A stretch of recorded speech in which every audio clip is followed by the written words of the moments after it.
हमारे साथ Pakistan peoples party के रहनुमा कमरुज़्ज़मा कायरा साहब मौजूद हैं। कायरा साहब, बहुत शुक्रिया मैं शो में ज्वाइन करने के लिए। कायरा साहब, पीडीएम आज भी इस्तीफों का फैसला नहीं कर सकी। 23 मार्च की लॉन्ग मार्च की तारीख दी है, वो भी लॉन्ग मार्च होगा, धरना होगा, इसका फैसला भी नहीं कर सकी।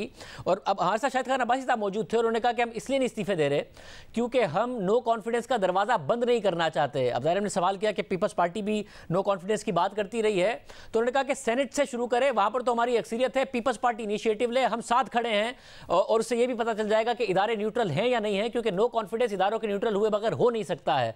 तो आप तैयार हैं फिर सेनेट के लिए? देखिए शाहजेब साहब, गुजारिश ये है कि हमारे पहले कहते थे से इस्तीफा नहीं देना, बाय हिस्सा नहीं लेना। हमने इनको कायल किया और बाय इलेक्शन में हिस्सा लेके हुकूमत फैला के रख दिया। फिर फैसला कर दिया, अनाउंस कर दिया कि सेनेट को ब्लॉक करना है, सेनेट में हिस्सा नहीं लेना।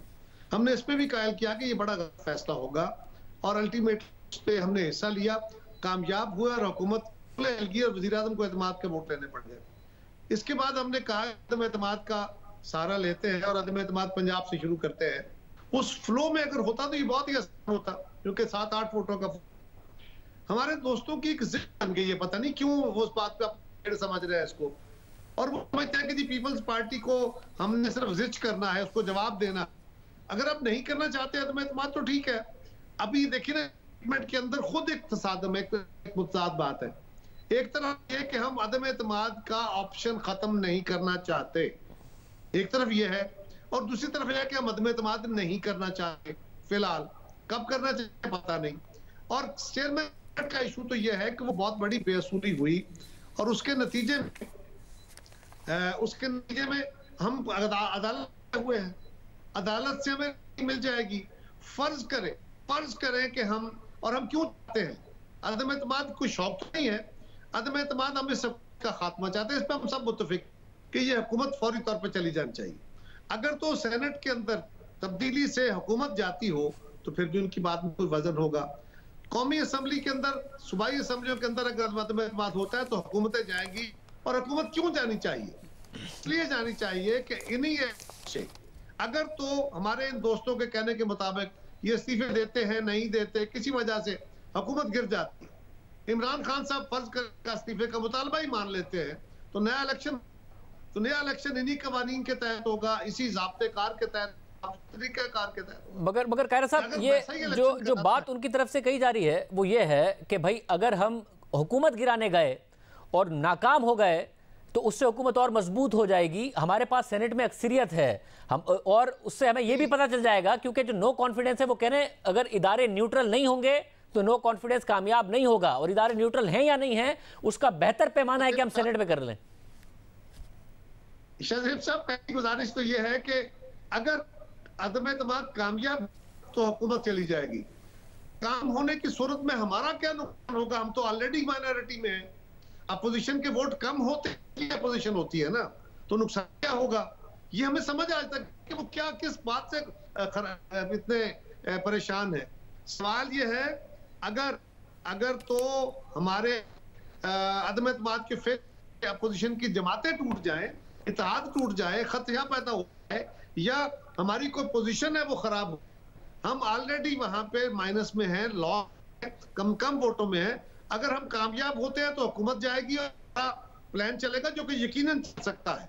लेकिन हमारे दोस्त पता नहीं क्यों, और मगर कायरा साहब देखें, सेनेट के लिए अब्बासी साहब ने कहा कि हमारे वोट हाजिर हैं, पीपल्स पार्टी इनिशिएटिव ले। पंजाब के लिए राना सनाउल्लाह साहब कह चुके हैं कि हमारे वोट हाजिर हैं, पीपल्स पार्टी मतलूबा तादाद इकट्ठी कर ले। आपने चौधरी बिरादरन वगैरह से बात कर लेते या कुछ कर लेते, क्योंकि वो तो तैयार है। अब मरकज में भी क्या आपने किसी से बात की है, MQM से, काफ लीग से या GDA से, जिसकी वजह से आप कह रहे हैं कि जी नो कॉन्फिडेंस करना चाहिए? अगर तैयारी नहीं है तो फिर क्या करेंगे नो कॉन्फिडेंस करके नाकाम होके? साहब, पहली गुजारिश तो यह है कि अदम एतमाद हमने कब कहा? जब हमने बाय इलेक्शन जीते, जब हमने सेनेट का इलेक्शन जीता, उसी फ्लो में हमने कहा कि अगले हफ्ते में ये करते हैं। वक्त होता है ये कामयाब हो चुका हो, उसकी टाइमिंग का अपना मैटर होता। उनके उस वक्त इत्तेहादी थे, उनके अपने पार्टी के अंदर बहुत पैनिक था। आज है सवाल ये है कि हम अदम एतमाद क्यों चाहते हैं, हमारे दोस्त क्यों नहीं चाहते हैं? अगर फर्ज करें एजेंसीज का खदशा है कि वो मदाखलत करेंगी और उनकी मदाखलत गैर अदम एतमाद कामयाब नहीं हो, तो फिर उनको एक्सपोज करके उनको प्रेशराइज किया जाएगा ना, फिर अगले इलेक्शन को कराने की जरूरत ही नहीं है। अगले इलेक्शन में फिर दाखिल करके फिर करेंगे शायद खाकान साहब। तो ये तो कायरा साहब फिर हालात तो वाकयात तो यही हुए ना कि पीडीएम के पास कोई हिकमत अमली नहीं है, आप लोग आपस में भी इख्तलाफात का शिकार हैं। इलेक्शन 2023 में होंगे, हुकूमत सुकून करे और 2023 तक अपनी परफॉर्मेंस पर तवज्जो दे। आप लोग अपनी इलेक्शन की तैयारियां करेंगे, प्रेशराइज करेंगे, दरमियान में बल्दियाती इंतखाबात भी आएंगे, उसके ऊपर फोकस हो रहा होगा। शाहजेब साहब, पहली गुजारिश तो यह है कि हम पीडीएम से अलग हुए हैं, क्या हमने वो रास्ता छोड़ा है, या खाकान अब्बासी साहब के एक इंतहा ईमानदाराना हरकत ने जो हमें शोकाज कर दिया, जिसका कोई जवाब और तरीकाकार नहीं है, उसके ऊपर एहतजाज था, उसके ऊपर हमारा जायज है। एएनपी को आपने शोकाज कर दिया, एहतजाज जायज है। हम मतलब तो मगर आप एहतजाज करें, आपका अपना इख्तिलाफ रहे, हुकूमत तो सुकून करे ना इस सब में। इलेक्शन 2023 में ही होंगे ना। मैं क्या करूं? क्या ये काम मेरी गलती से हुआ है? क्या मैं कर सकता हूं? या हम अपनी जिम्मेदारी देखें? क्या हम असेंबली के अंदर शहबाज शरीफ साहब की क़यादत में हम अपनी जिम्मेदारी नहीं हम आज भी कह रहे हैं कि आप पे अफसोस का इजहार करें, अंडू करें, एमपी को राजी करें, हम आप खड़े होकर लड़ेंगे। हम कोई इससे इख्तियार नहीं कर रहे। मतलब अगर ऐसा हो भी गया आप लोगों में, अगर ऐसा हो भी गया आप लोगों में, फिर इख्तिलाफ हो जाएगा, क्योंकि वो ये कह रहे हैं कि हम इस्तीफा उसी वक्त देंगे जब सब देंगे, पीपल्स पार्टी भी देगी, आप फिर इस्तीफा नहीं देंगे तो फिर इख्तिलाफ हो जाएगा। देखिए, गुजारिश है, इस्तीफे देने से हमें कोई मुफर नहीं है। आज वो क्या कह रहे हैं कि अपने आर्गूमेंट आप उनके सामने रखते, सामने दोबारा दोहरा रहा हूं जो मैंने जरिए सुने। वो कह रहे हैं कि हम इस्तीफों का ऑप्शन अभी इसलिए डेफर कर रहे हैं कि हम अदम एतमाद की ऑप्शन को जाया नहीं करना चाहते। तो यही तो मैं कह रहा हूं, वो मेरी पोजीशन को मान रहे हैं। वो तो कह रहे हमने अदम एतमाद करना है, वो तो कह रहे थे कि हमें इस्तीफे देने चाहिए। वो हमारी पोजीशन पे आप गए हैं कि हमें अदम एतमाद के इन असेंबली से एक हुकूमत तश्कील देनी चाहिए जो कि नए जो इंतखाबी ज़वाबितेकार हैं, इंतखाबी कवानीन हैं, उसमें जरूरी तरामीम करे और एक फेयर एंड फ्री इलेक्शन के लिए तमाम जमातों की मशावरत से एतमाद में लेते हुए सबको इत्तेफाक राय से वो कानून करे और फिर इलेक्शन का माहौल, तब जाके फेयर इलेक्शन हो। यही बात हम कह रहे थे, आज वो इस बात में मजबूर हो गए। बहुत शुक्रिया कमरुज़्ज़मा कायरा साहब की गुफ्तगू आपने सुनी।